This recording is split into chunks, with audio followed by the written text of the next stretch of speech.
साथियों, आगे की जानकारी के लिए चैनल सब्सक्राइब करें, बेल आइकन दबाएं और ऑल करें। उठो, जागो और चलो, जब तक चलो जब तक अपनी लक्ष्य की प्राप्ति नहीं हो जाए। जय हिंद साथियों। देश की युवा पीढ़ी कैसे हो? मैं आशा करता हूँ सभी अच्छे होंगे और सभी की तैयारी अच्छी चल रही होगी। लगातार चलने का अर्थ ये है कि उठो, जागो और तैयारी इस तरीके से करो कि जब तक मत रुको तैयारी करते हुए, जब तक अपने लक्ष्य की प्राप्ति न हो जाए। मैं एक वीडियो लेके फिर से हाजिर हूँ आपके सामने। भारतीय संविधान का एक पार्ट, राज्य व्यवस्था का सामान्य परिचय। राज्य व्यवस्था की एक मुख्य अवधारणा है जो कि है राज्य। राज्य का अर्थ, ये तो राज्य का अर्थ हम प्रांतों के नाम से लेते हैं, जैसे राजस्थान, हरियाणा, उत्तर प्रदेश। लेकिन यहाँ राज्य का एक वास्तविक नाम, राज्यों का नाम से न होकर के एक राजनीतिक संरचना है।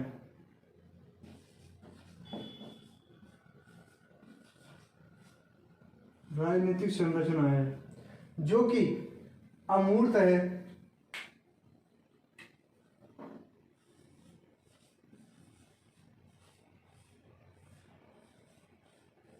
राज शब्द का अब अर्थात है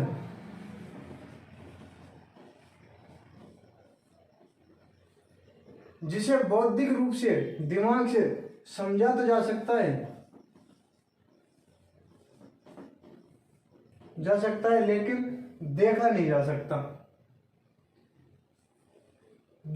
जा सकता। राज्य के तत्व क्या है? राज्य के अंदर 4 तत्व होते हैं: भूभाग, जनसंख्या, सरकार और संप्रभुता। भूभाग, किसी भी राज्य का एक निश्चित भूभाग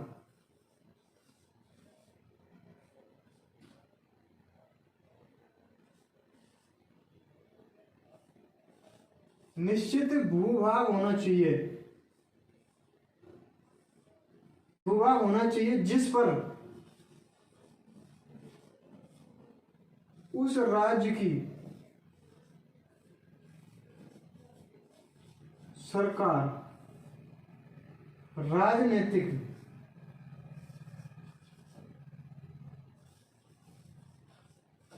राजनीतिक क्रियाएं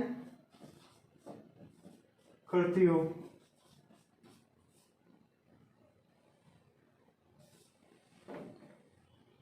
इसी हिसाब से आ जाती है जनसंख्या। एक ऐसा जन समुदाय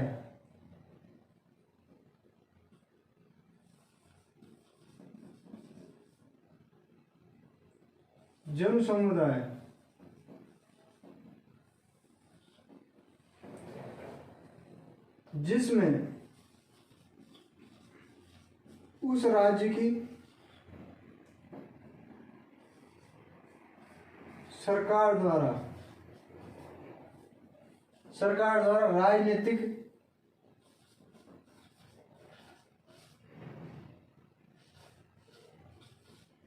राज्य व्यवस्था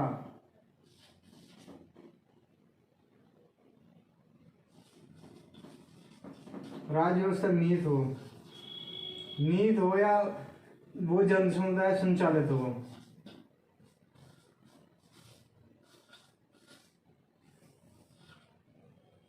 अब आता है आपका सरकार।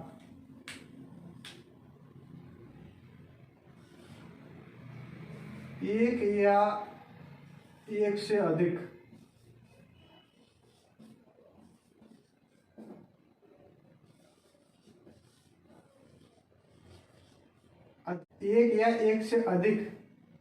व्यक्तियों का वह समुदाय जो व्यवहारिक स्तर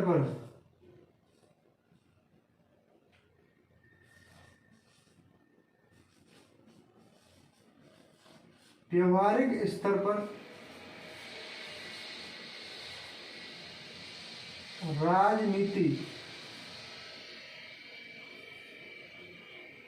की शक्तियों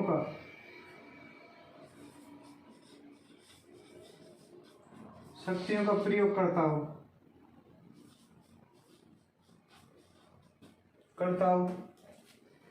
सरकार और राज्य में यही फर्क है, राज्य एक अमूर्त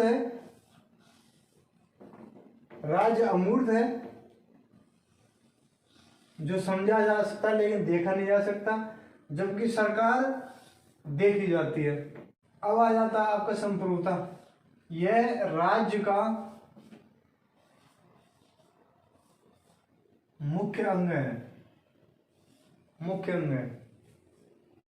क्योंकि संप्रभुता के द्वारा राज्य व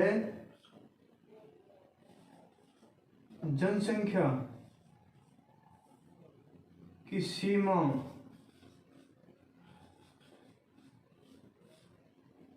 का निर्धारण का निर्णय संप्रभुता के अंदर आता है। अब आता है राज्य व्यवस्था की आवश्यकता क्यों पड़ी। आज की तारीख में जनसंख्या को देखते हुए ये तो बिल्कुल संभव नहीं है कि जनता यानी जनसंख्या अपनी सहमति के द्वारा सारे कार्य कर ले।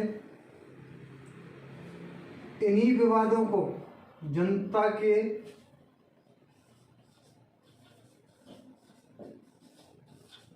जनसंख्या को देखते हुए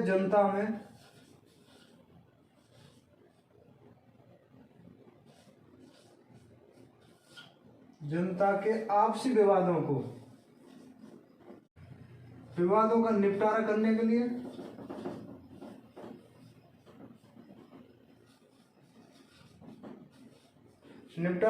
के लिए न्यायिक व्यवस्था की जरूरत पड़ी।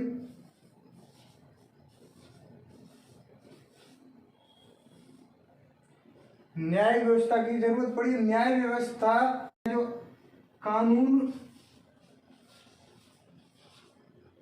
कानूनों के माध्यम से एक लोक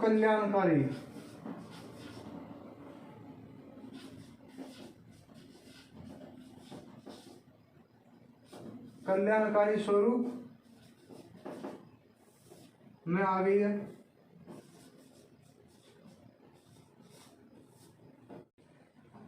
सभी वर्गों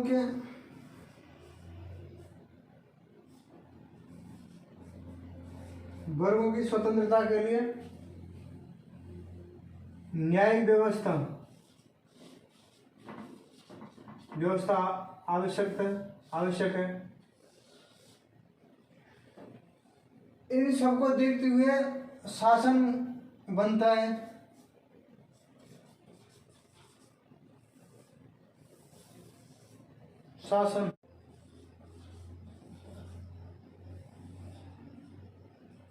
शासन के 3 अंग होते हैं। नंबर 1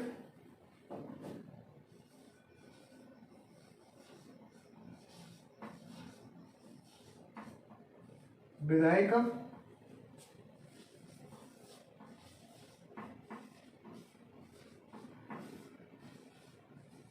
कार्यपालिका,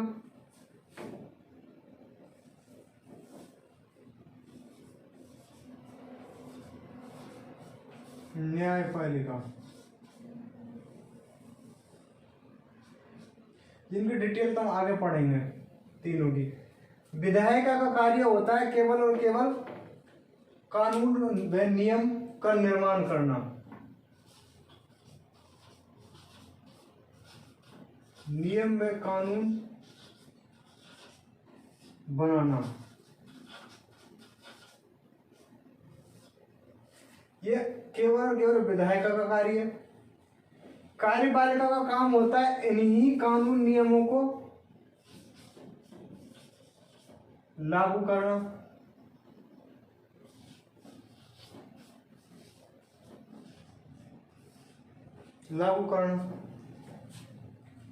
न्यायपालिका का कार्य क्या है कि जनसंख्या के आपसी मतभेदों को देखते हुए, उनमें आपसी विवादों को देखते हुए, जैसे कि दलितों व स्त्रियों पर अत्याचार या फिर आपसी में जितने भी वाद विवाद होते हैं उन सबको कम करने के लिए न्यायपालिका का काम है सिर्फ और सिर्फ न्याय दिलाने का काम।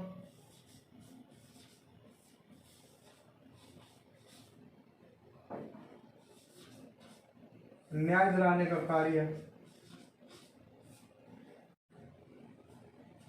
आशा करता हूँ जानकारी आपको अच्छी लगी होगी। कमेंट के माध्यम से बताएं ये जानकारी आपको कैसी लगी, ताकि मैं आपको सामने नेक्स्ट वीडियो और ला सकूं। धन्यवाद। जय हिंद साथियों।